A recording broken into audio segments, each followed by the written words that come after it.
السلام عليكم. النهاردة هعمل أوراق بالخضار، حاجة كده طعمها حلو خطيرة بجد. نجيب أي كمية عندنا من الأوراق نغسلها كويس جدا، وهنقطعها أو هنشرحها كده بسيط. وبعد كده هنعمل لها مرت عبارة عن بصلاية كبيرة وطماطماية كبيرة، هنفرمهم مع بعض وهننزل عليهم بملح وفلفل وكمان عصرة ليمونة.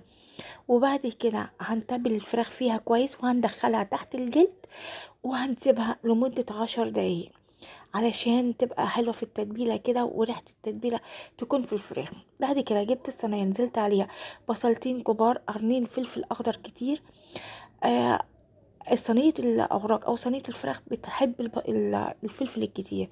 ونزلت كمان بقرن فلفل حامي وفلفل أحمر أو فلفل ألوان أو أي فلفل متواجد. وبعد كده نزلت عليهم بالملح والفلفل وشلت نصهم ونزلت بالأوراق. بعد كده هنزل تاني بحبة من المرتة اللي فاضت، نزلت عليها. ونزلت عليها كمان بحبة من التتبيلة اللي انا عملتها، ونزلت كمان بالبطاطس.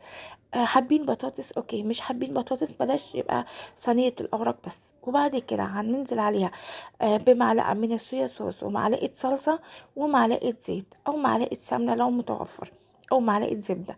وبعد كده هننزل عليهم بالمية وهندخلهم، هننزلهم على الصينية الأول، وبعد كده هنغطيهم وهندخلهم الفرن. ممكن نعملهم على النار وندخلهم الفرن بعدين. وده الشكل النهائي، وألف هنا وشفا على قلبكم.